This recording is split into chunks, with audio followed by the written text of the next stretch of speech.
जय हिंद, वंदे मातरम। दोस्तों स्वागत करता हूं आप सभी का आपके अपने परिवार दीक्षित एजुकेशन अड्डा पर। दोस्तों एक बार फिर हाजिर हो चुका हूं लेकर आप सभी के लिए एकदम ब्रह्मास्त्र वाली क्लास है। अगर आपका भविष्य में एसएससी जीडी का एग्जाम है तो आप सभी के लिए क्लास ब्रह्मास्त्र का काम करेगी। आज ऐसे ऐसे सवाल लेकर आया हूं जो आने वाली सारी शिफ्टों में आपको नंबर दिला के जाएगी। सारी क्लास को आप अटेंड कीजिएगा, सारे सवालों को आप ध्यानपूर्वक अपनी कॉपी के अंदर वन लाइनर नोट्स के रूप में नोट करके रखें। आज की क्लास आपकी परीक्षा के लिए मील का पत्थर साबित होने वाली है। आइए दोस्तों शुरू करते हैं आज की क्लास। देखते हैं अपना पहला सवाल है। दोस्तों हमारा पहला सवाल कहा गया है कि भारतीय प्रतिभूति एवं विनिमय बोर्ड की महिला अध्यक्ष किसको नियुक्त किया गया है। लगाइएगा स्टार, आपकी परीक्षा के लिए मोस्ट इंपॉर्टेंट सवाल रहेगा। माधवीपुरी बुच को बनाया गया, रेखा शर्मा को बनाया गया, तपन कुमार डेका को बनाया गया या गिरधर अरमाने को बनाया गया है। क्या होगा आपका सही जवाब, जल्दी से बताएं। दोस्तों भारतीय प्रतिभूति एवं विनिमय बोर्ड यानी कि सेबी, इसकी पहली महिला अध्यक्ष कौन बनी है तो आप सबको पता है माधवीपुरी बुच। आपका ऑप्शन नंबर ए बिल्कुल सही जवाब होगा। और दोस्तों इसकी स्थापना कब हुई थी? 1988 में।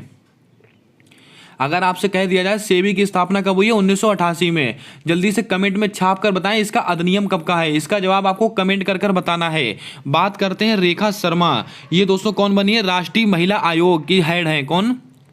राष्ट्रीय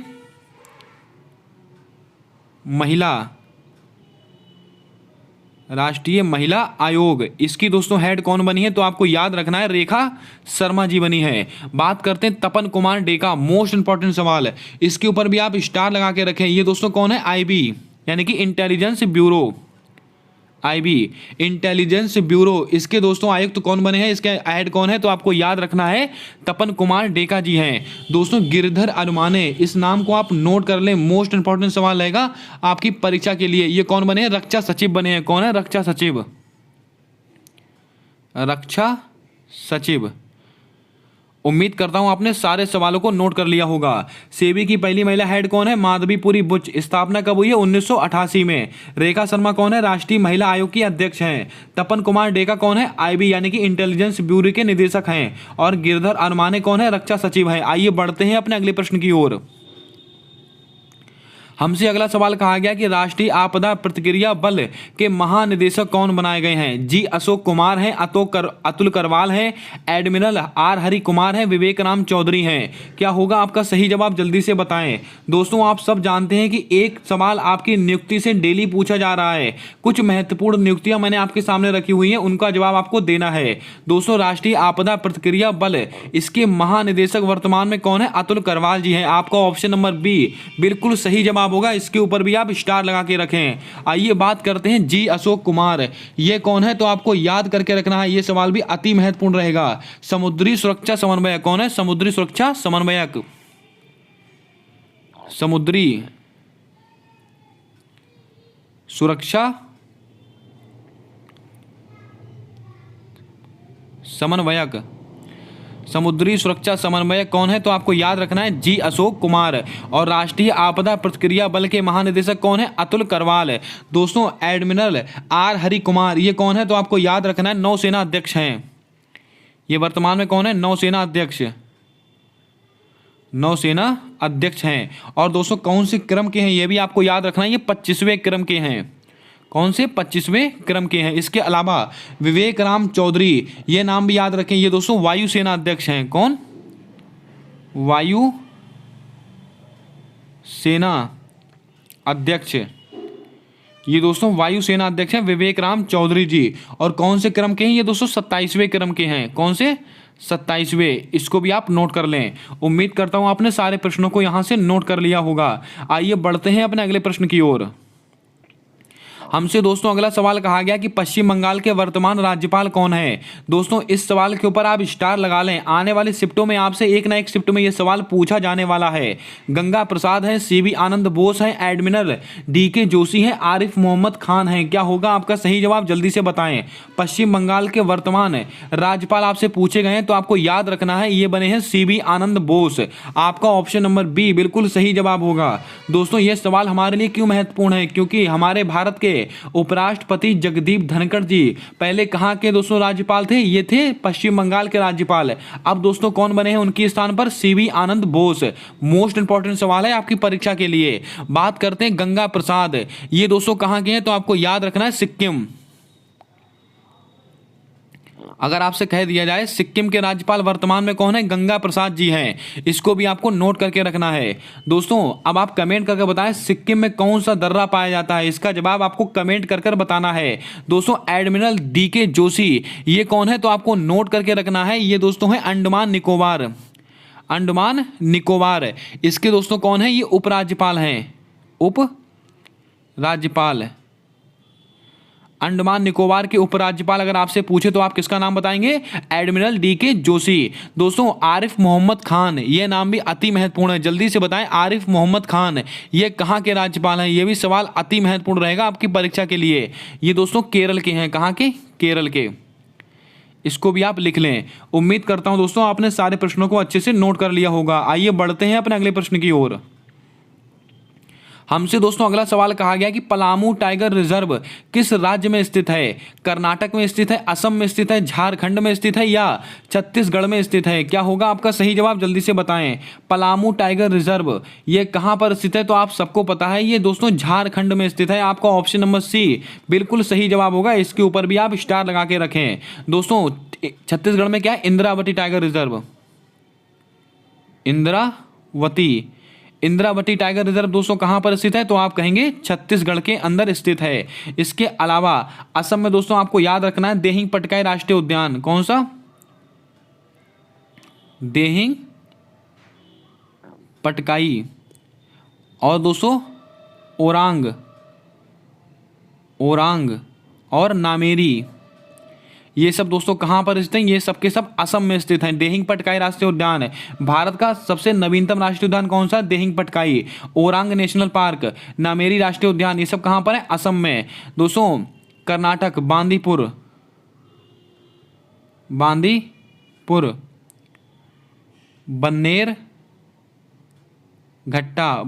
बन्नेर घट्टा ये सब दोस्तों कहां पर स्थित है? कर्नाटक में स्थित है। इसको भी आप नोट कर लें। आइए बढ़ते हैं अपने अगले और अति महत्वपूर्ण सवाल की ओर। हमारा अगला प्रश्न कहता है कि अनामलाई टाइगर रिजर्व किस राज्य में स्थित है? लगाइएगा स्टार, आपकी परीक्षा के लिए ब्रह्मास्त्र का काम करेगा यह सवाल है। कर्नाटक में स्थित है, तमिलनाडु में स्थित है, तेलंगाना में स्थित है या अरुणाचल प्रदेश में स्थित है? क्या होगा आपका सही जवाब? जल्दी से बताएं। दोस्तों अनामलाई टाइगर रिजर्व ये किस राज्य में स्थित है? तो आपको नोट करके रखना है ये तमिलनाडु में स्थित है। आपका ऑप्शन नंबर बी बिल्कुल सही जवाब होगा। इसके अलावा तमिलनाडु में दोस्तों आप याद रखेंगे सत्यमंगलम टाइगर रिजर्व। कौन सा? सत्यमंगलम टाइगर रिजर्व ये कहां पर स्थित है? ये भी तमिलनाडु में ही स्थित है। इसको भी आप नोट करके रखें। दोस्तों अरुणाचल प्रदेश की बात आई है तो यहां पर आपको 2 से 3 चीजें याद रखनी है, जैसे कि नामदफा राष्ट्रीय उद्यान कहां पर स्थित है? अरुणाचल प्रदेश। मौलिंग राष्ट्रीय उद्यान कहां पर स्थित है? अरुणाचल प्रदेश। पाक्के टाइगर रिजर्व कहां पर स्थित है? तो आप कहेंगे अरुणाचल प्रदेश। इतनी चीजें आपको अरुणाचल प्रदेश से याद रखनी है, आपसे पूछे जाने वाले सवाल होंगे। दोस्तों जल्दी से वीडियो को लाइक कर दें। अगर आप चैनल पर नए हो तो चैनल को सब्सक्राइब करके बेल वाला आइकन ध्यान से दबा लें, क्योंकि आने वाली सारी वीडियोस के अपडेट आप तक आसानी से पहुंचते रहें। और क्लास को पूरा अटेंड करें। यकीन माने आपकी आने वाली परीक्षा के लिए मील का पत्थर साबित होगी ये क्लास। आइए बढ़ते हैं अपने अगले प्रश्न की ओर। दोस्तों हमसे अगला सवाल कहा गया कि अंतर्राष्ट्रीय शांति और सुरक्षा से संबंधित अनुच्छेद कौन सा है? दोस्तों एक अनुच्छेद आपकी परीक्षा में तय है आना। अनुच्छेद 51, अनुच्छेद 51A, अनुच्छेद 52, अनुच्छेद 53। क्या होगा आपका सही जवाब? जल्दी से बताएं। दोस्तों अंतर्राष्ट्रीय शांति सुरक्षा से संबंधित अनुच्छेद कौन सा है? तो आपको याद करके रखना है अनुच्छेद 51। आपका ऑप्शन नंबर ए बिल्कुल सही जवाब होगा।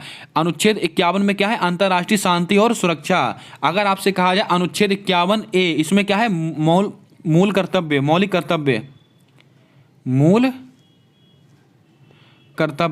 ये किसके अंतर्गत आते हैं? ये दोस्तों अनुच्छेद 51A इसके अंतर्गत आते हैं 42वां संविधान संशोधन। इसको भी आप नोट कर लें। बात करते हैं अनुच्छेद 52। इसमें क्या होगा? ये भारत का एक राष्ट्रपति होगा। ये किस अनुच्छेद में है? अनुच्छेद 52 है। और अनुच्छेद 53 में दोस्तों क्या कहा गया है? तो आपको याद रखना है संघ की कार्यपालिका शक्ति। संघ की कार्यपालिका शक्ति, संघ की कार्यपालिका शक्ति, इसका उल्लेख कहां पर किया गया? अनुच्छेद 53। अब आप दोस्तों कमेंट कर कर बताएंगे भारत का एक उपराष्ट्रपति होगा, ये किस अनुच्छेद में कहा गया है? इसका जवाब आपको कमेंट कर कर बताना है। और दोस्तों आपकी जानकारी के लिए बता दें, राज्यसभा का पदेन सभापति उपराष्ट्रपति होगा, ये किस अनुच्छेद में है? अनुच्छेद 64 में। इसको भी आप ध्यान में रखें। अब आप कमेंट कर कर बताएं कि भारत का एक उपराष्ट्रपति होगा, इसका उल्लेख किस अनुच्छेद में किया गया? इसका जवाब आपको कमेंट कर कर बताना है, जल्दी से छाप दीजिएगा। आइए बढ़ते हैं अपने अगले प्रश्न की ओर। हमारा अगला प्रश्न कहता है कि उच्चतम न्यायालय से परामर्श करने की राष्ट्रपति की शक्ति का उल्लेख किस अनुच्छेद में है? मोस्ट इंपॉर्टेंट सवाल आपकी परीक्षा के लिए। दोस्तों राष्ट्रपति से सवाल हर शिफ्ट में पूछा जा रहा है, इसलिए दोस्तों इसको सवाल को यहां पर ऐड किया गया है। उच्चतम न्यायालय से परामर्श करने की जो राष्ट्रपति की शक्ति होती है, उसका उल्लेख किस अनुच्छेद में किया गया है? अनुच्छेद 123 में, अनुच्छेद 124 में, अनुच्छेद 129 में, अनुच्छेद 143 में। क्या होगा आपका सही जवाब? जल्दी से बताएं। दोस्तों आपको बता दें, उच्चतम न्यायालय से परामर्श करने की जो राष्ट्रपति की शक्ति होती है, अनुच्छेद 143 में होती है। आपका ऑप्शन नंबर डी बिल्कुल सही जवाब होगा, इसके ऊपर भी आप स्टार लगा के रखें। बात करते हैं दोस्तों अनुच्छेद 123। इसके अंदर क्या है तो आपको याद रखना है, संसद काल में राष्ट्रपति की अध्यादेश की शक्ति, राष्ट्रपति की अध्यादेश, राष्ट्रपति की अध्यादेश शक्ति, इसका उल्लेख किसके अंदर किया गया? तो आप कहेंगे अनुच्छेद 123 के अंदर। दोस्तों अनुच्छेद 124 में क्या है? इसमें दोस्तों सुप्रीम कोर्ट से संबंधित है अनुच्छेद 124, और सुप्रीम कोर्ट एक अभिलेख न्यायालय है। ये कौन सा अनुच्छेद है? 129। एक अभिलेख न्यायालय है, ये दोस्तों किसमें कहा गया है? तो आप कहेंगे अनुच्छेद 129 है। दोस्तों राष्ट्रपति का अध्यादेश तो 123 में है, लेकिन राज्यपाल का अगर आपसे अध्यादेश पूछे तो आपका जवाब होना चाहिए 213 है। इसको भी आप ध्यान में रखें। दोस्तों 123 213 है, थोड़े मिलते जुलते से हैं, इनको आप ध्यान में रखेंगे। अगर आपसे राष्ट्रपति का अध्यादेश पूछे तो आप कहेंगे 123 है, लेकिन अगर आपसे राज्यपाल का अध्यादेश पूछे तो आप कहेंगे 213 है। आइए दोस्तों बढ़ते हैं अपने अगले प्रश्न की ओर। हमारा अगला प्रश्न कहता है कि 8वीं पंचवर्षीय योजना किस मॉडल पर आधारित थी? दोस्तों आप सब जानते हैं पंचवर्षीय योजनाओं से एक सवाल हर शिफ्ट में आपसे पूछा जा रहा है, तो आपका कर्तव्य बनता है कि आप सारी पंचवर्षीय योजनाएं आपको याद होनी चाहिए। दोस्तों 8वीं पंचवर्षीय योजना ये किस मॉडल पर आधारित थी? आगत निर्गत model, John W Miller model, Harrod Domar model या पीसी महालनोबिस मॉडल? क्या होगा आपका सही जवाब? जल्दी से बताएं।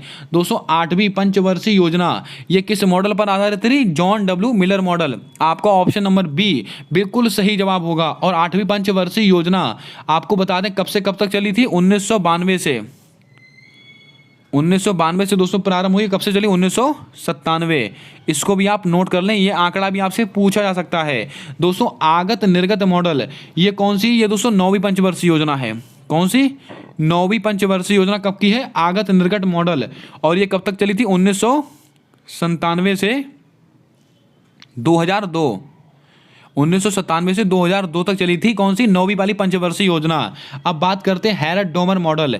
ये दोस्तों कौन सी योजना है? ये पहली योजना है। कौन सी? पहली। और ये कब से प्रारंभ हुई थी? 1951 से। 1951 से 1956 के बीच में चली थी। इसको भी आप याद रखें। पीसी महालनोबिस मॉडल ये कौन सी है? ये दोस्तों दूसरी वाली भी है। कौन सी? सेकेंड। और दोस्तों ये कब से कब तक चली थी? तो आपको याद रखना है 1956 से।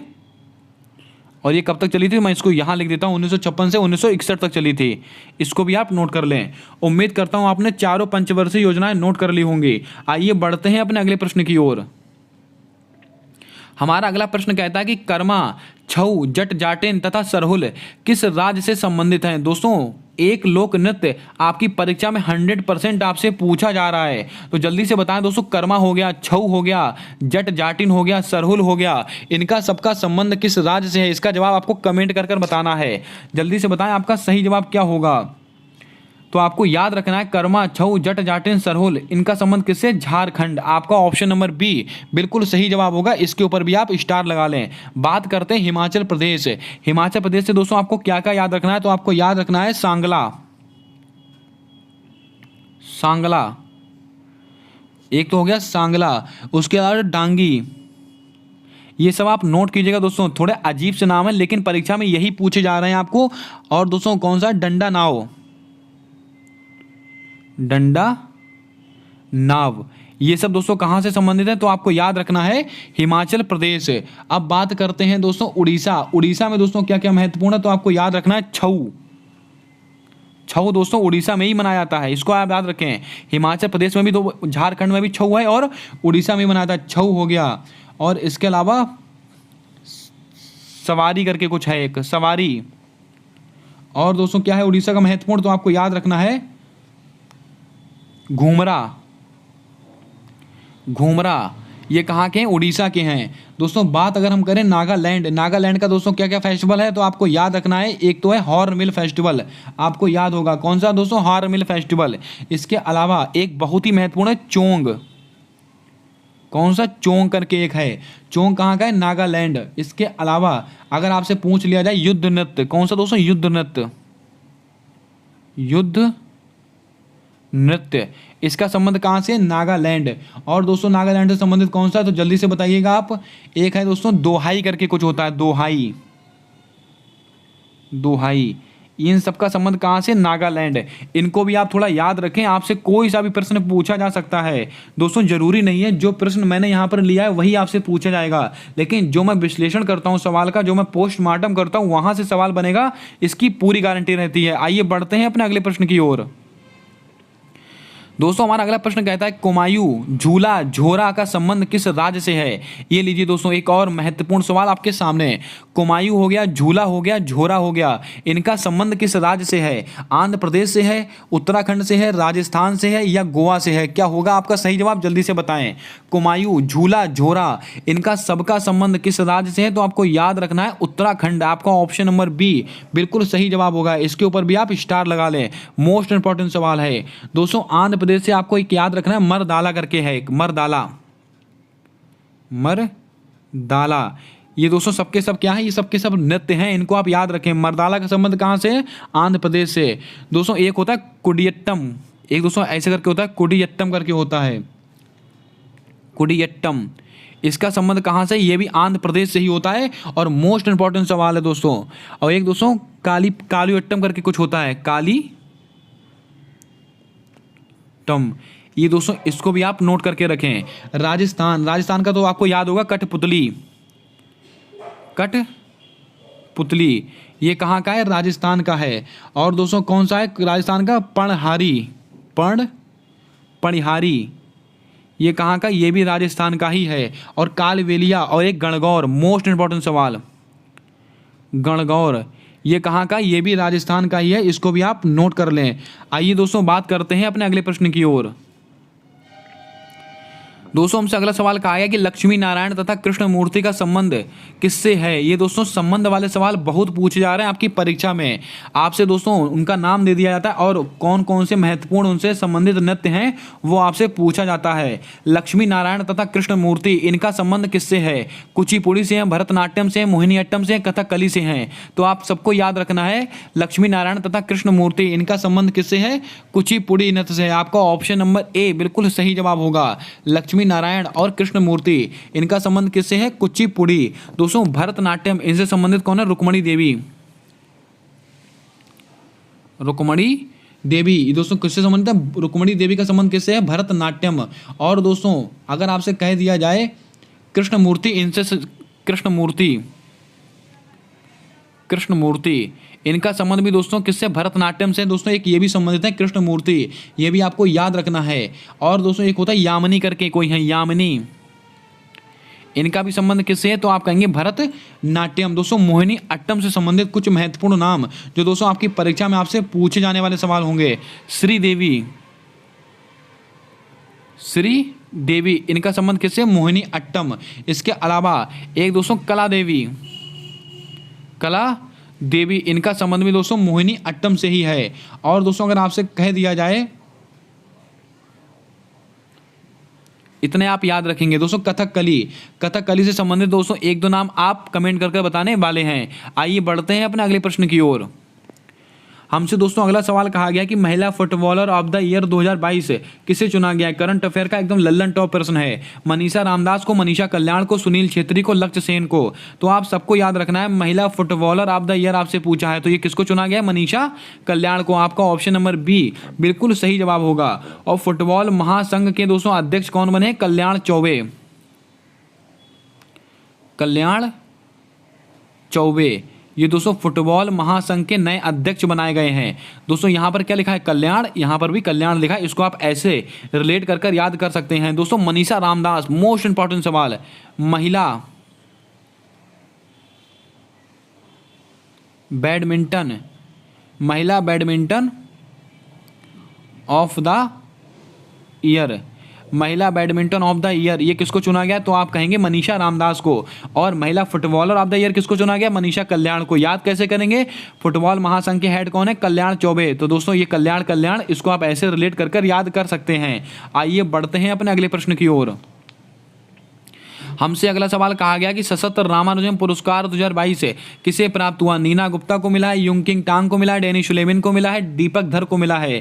दोस्तों याद रखिएगा, आपसे रामानुजम पुरस्कार नहीं पूछा है, आपसे सशस्त्र रामानुजम पुरस्कार पूछा है। और ये किसको दिया गया है? ये दिया गया युंकिंग टांग। आपका ऑप्शन नंबर बी बिल्कुल सही जवाब होगा। युंकिंग टांग को दोस्तों सशस्त्र रामानुजम पुरस्कार के द्वारा सम्मानित किया गया है। नीना गुप्ता को कौन सा मिला? केवल रामानुजम पुरस्कार, रामानुजम पुरस्कार, इनको केवल रामानुजम पुरस्कार दिया गया है। डेनिस सुलेविन, इनको दोस्तों कौन सा मिला है? जल्दी से कमेंट करके बताएं, मोस्ट इंपॉर्टेंट सवाल है। इनको दोस्तों कौन से पुरस्कार के द्वारा सम्मानित किया गया था? एबेल पुरस्कार, एबेल पुरस्कार।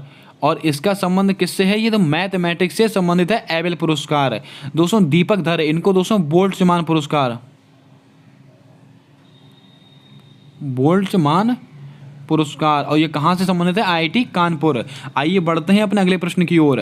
दोस्तों जल्दी से वीडियो को लाइक करके अपने दोस्तों तक जरूर शेयर कर दें। और अगर आप चैनल पर नए हो, पहली बार देख रहे हो, तो वीडियो को लाइक करके शेयर जरूर कर दें, क्योंकि आने वाली सारी वीडियोस के अपडेट आप तक आसानी से पहुंचते रहें। और क्लास को पूरा अटेंड करें, यकीन माने आने वाली शिफ्टों में आप गर्दा उड़ा देने वाले हैं। दोस्तों हमारा अगला प्रश्न कहता है कि रेत समाधि निम्नलिखित में से किसका उपन्यास है?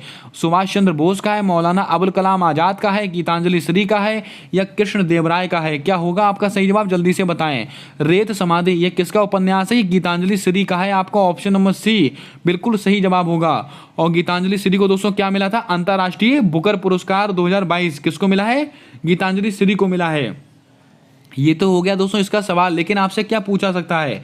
इसका दोस्तों जो इंग्लिश ट्रांसलेशन था रेत समाधि का, टॉम ऑफ सैंड, इसका इंग्लिश ट्रांसलेशन किया किसने था? तो आपको याद रखना है डेजी रॉकवेल, डेजी रॉकवेल इन्होंने किया था। इसको आप नोट कर लें। Subhash Chandra Bose, India struggle,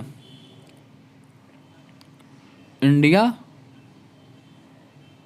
struggle ये किसका? तो Subhash Chandra Bose. Maulana Abul Kalam Azad, India wins freedom, India wins freedom किसकी पुस्तक है? तो आप कहेंगे मौलाना अबुल कलाम आजाद की पुस्तक है। कृष्ण देवराय, मोस्ट इंपॉर्टेंट सवाल, आमुक्त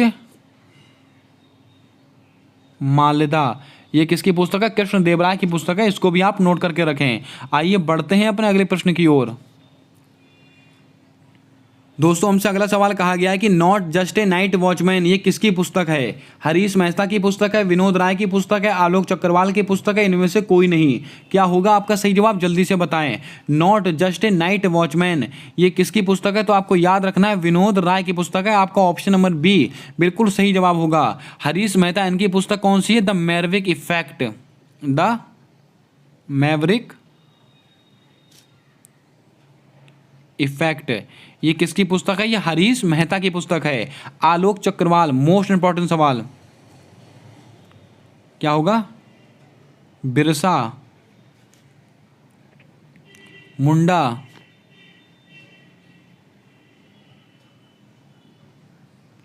जनजातीय नायक, बिरसा मुंडा जनजातीय नायक ये किसकी पुस्तक है? आलोक चक्रवाल। आइए बढ़ते हैं अपने अगले प्रश्न की ओर। दोस्तों हमसे अगला प्रश्न कहा गया कि भारत का महान्यायवादी किसे नियुक्त किया गया है। इस सवाल के ऊपर आप मोस्ट इंपॉर्टेंट डाल के रखें, आपकी परीक्षा के लिए ब्रह्मास्त्र वाला सवाल होगा। अजय कुमार भल्ला को, विनय मोहन क्वात्रा को, आर वेंकट रमणी को, अजय कुमार सूद को। तो आप सबको याद रखना है भारत का महान्यायवादी यानी कि केंद्र सरकार का सबसे बड़ा वकील ये दोस्तों कौन है, आर वेंकट रमणी। और इनका आर्टिकल कौन सा है, तो आपको याद रखना है इनका आर्टिकल है 76। और दोस्तों भारत के पहले न्यायवादी कौन थे, MC सीतलवाड़। ये भारत के पहले न्यायवादी थे, इसको भी आप नोट करके रखें। और भारत का जो न्यायवादी होता है किसके प्रसाद पर्यंत कार्य करता है, ये दोस्तों हमेशा राष्ट्रपति के प्रसाद पर्यंत कार्य करता है। बात करते हैं अजय कुमार भल्ला, ये कौन है, ये गृह सचिव हैं, गृह सचिव। विनय मोहन क्वात्रा कौन है, विदेश सचिव हैं, विदेश सचिव हैं। और दोस्तों मैंने अभी आपको बताया था रक्षा सचिव कौन है, गिरधर अरमाने। अजय कुमार सूद कौन है, तो आप सबको पता है प्रधान वैज्ञानिक सलाहकार, प्रधान वैज्ञानिक सलाहकार, इसको भी आप नोट कर लें। आइए बढ़ते हैं अपने अगले प्रश्न की ओर। हमसे अगला सवाल कहा गया कि सीमा दर्शन योजना का संबंध किस राज्य से है, हिमाचल प्रदेश, गुजरात, छत्तीसगढ़, कर्नाटक। तो आप सबको पता है सीमा दर्शन योजना, इसका संबंध किस राज्य से है, ये दोस्तों गुजरात की योजना है। आपका ऑप्शन नंबर बी बिल्कुल सही जवाब होगा। सीमा दर्शन योजना का संबंध किससे, गुजरात से। कर्नाटक से दोस्तों क्या है, काशी रथ यात्रा, काशी रथ यात्रा ये दोस्तों किसकी है, तो आपको याद रखना है काशी रथ यात्रा कर्नाटक की योजना है। दोस्तों छत्तीसगढ़ की एक योजना बहुत ही मातृत्व शक्ति योजना, मातृत्व शक्ति योजना, ये योजना कहाँ की, छत्तीसगढ़ की। इसको आप एक बार रीचेक कर लेंगे खुद से। आइए बढ़ते हैं अपने अगले प्रश्न की ओर। हमारा अगला सवाल कहता है कि नॉलेज पोर्टल का शुभारंभ किसके द्वारा किया गया। शायद ये सवाल मैंने आपको कल भी बताया था और ये सवाल मोस्ट इंपॉर्टेंट है आपकी परीक्षा के लिए। नीति आयोग, शिक्षा मंत्रालय, खादी ग्रामोद्योग आयोग या बाल विकास मंत्रालय। दोस्तों जैसा इसका नाम है वैसा इसका दोस्तों मंत्रालय नहीं होगा। नॉलेज पोर्टल इसका शुभारंभ किसके द्वारा किया गया, खादी ग्रामोद्योग आयोग। आपका ऑप्शन नंबर सी यानी कि KVIC इसके द्वारा किया गया है। 1956 का अधिनियम है, विनीत कुमार इसके हेड हैं, आप सबको पता है। दोस्तों नीति आयोग इसके द्वारा एक पोर्टल लॉन्च किया गया, जल्दी से कमेंट करके बताएं वो कौन सा पोर्टल है। आइए दोस्तों बढ़ते हैं अपने अगले प्रश्न की ओर। दोस्तों ये सवाल रिपीट हो चुका है, अध्यादेश के राष्ट्रपति के अध्यादेश से संबंधित अनुच्छेद कौन सा है। अभी मैंने आपको बताया था राष्ट्रपति का अध्यादेश की शक्ति किस अनुच्छेद में आती है, अनुच्छेद 123 में। आपका ऑप्शन नंबर बी बिल्कुल सही जवाब होगा। और राज्यपाल का अध्यादेश किसके अंदर है, तो आप कहेंगे राज्यपाल, इसका अध्यादेश किसके अंदर होता है, तो आप कहेंगे 213। भारत का एक राज्यपाल होगा, भारत का एक राज्यपाल होगा, ये किस अनुच्छेद में, अनुच्छेद 153। और दोस्तों अनुच्छेद 165 मोस्ट इंपॉर्टेंट है, ये दोस्तों क्या हुआ है, महाधिवक्ता, महाधिवक्ता यानी कि दोस्तों राज्य का सबसे बड़ा वकील, जो कि दोस्तों राज्यपाल के प्रसाद पर्यंत कार्य करता है, कौन होता है, महाधिवक्ता। कौन सा अनुच्छेद है, अनुच्छेद 165। आइए बढ़ते हैं अपने अगले प्रश्न की ओर। हमारा अगला सवाल कहता है कि मेजर ध्यानचंद खेल रत्न अवार्ड 2022 किसको दिया गया। ये सवाल भी दोस्तों शायद मैंने आपको कल भी नोट कराया था। ये किसको मिला है, शरत कमल अंचता। किससे संबंधित हैं, टेबल टेनिस से संबंधित हैं। दोस्तों नीरज चोपड़ा, ये दोस्तों किससे संबंधित है, भाला फेंक, ये दोस्तों भाला फेंक संबंधित हैं। इसके अलावा मीराबाई चानू, ये दोस्तों वेट लिफ्टिंग से संबंधित है। निखत जरीन ये बॉक्सिंग से संबंधित हैं। और शरत कमल अंचता और निखत जरीन ये कॉमनवेल्थ गेम में क्या थे दोस्तों, ध्वज भाग थे समापन कार्यक्रम के, समापन कार्यक्रम के क्या थे, ध्वज वाहक। इसको भी आप नोट कर लें, ये सवाल भी मोस्ट इंपॉर्टेंट रहेगा। आइए बढ़ते हैं अपने अगले प्रश्न की ओर। तब तक आप कमेंट करके बताएं कॉमनवेल्थ गेम 2022 इसका शुभंकर क्या रखा गया था, इसका जवाब आपको कमेंट कर बताना है। आइए बढ़ते हैं अगले सवाल की ओर। हमारा अगला सवाल कहता है कि वाराणसी और किसके बीच में नदी क्रूज सेवा शुरू की गई। ये सवाल आपकी परीक्षा के लिए रामबाण सवाल होगा, आने वाली सभी परीक्षाओं के लिए। इसके ऊपर आप मोस्ट इंपॉर्टेंट डाल के रखें अपने सवाल में।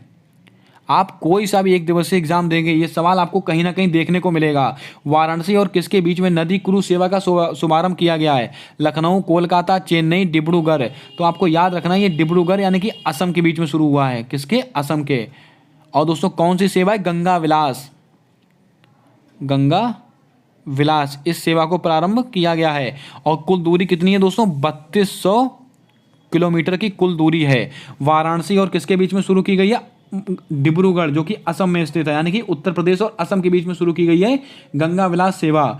और इसकी दोस्तों कुल दूरी कितनी है? तो आपको याद रखना 3200 किलोमीटर है। मोस्ट इंपॉर्टेंट सवाल है आपकी परीक्षा को लेकर। आइए बढ़ते हैं अपने अगले प्रश्न की ओर।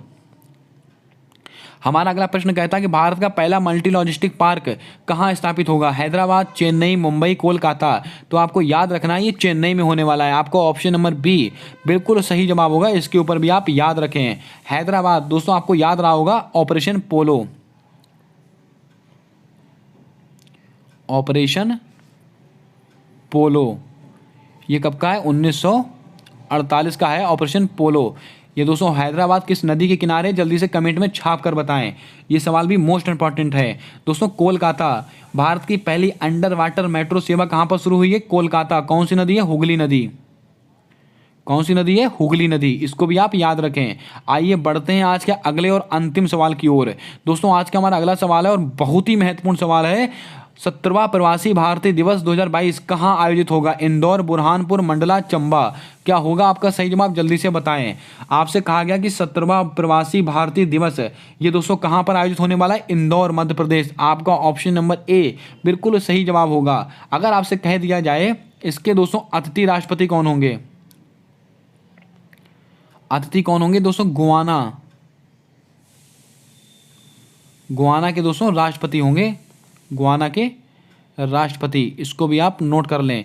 ये सवाल भी अति महत्वपूर्ण है। अब वर्तमान में दोस्तों गुआना के राष्ट्रपति कौन है जो अतिथि होंगे? इसका जवाब आपको कमेंट कर कर ही बताना है। बुरहानपुर। दोस्तों आपको याद आ रहा होगा भारत का पहला हर घर जल वाला जिला कौन सा है? बुरहानपुर। कहाँ पर स्थित है? मध्य प्रदेश में स्थित है। उम्मीद करता हूं दोस्तों आज के सवाल आपको पसंद आए होंगे, आज की सीरीज आपको अच्छी लगी होगी।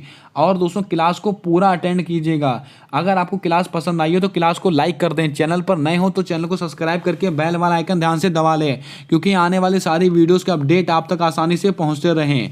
मिलते हैं आने वाली अगली वीडियो में एक नए धमाकेदार टॉपिक के साथ, नए क्वेश्चन के साथ। तब तक के लिए जय हिंद, जय भारत। दोस्तों अपना सपोर्ट, अपना प्रेम हमारे यूट्यूब चैनल के साथ हमेशा यूं ही बनाकर रखें।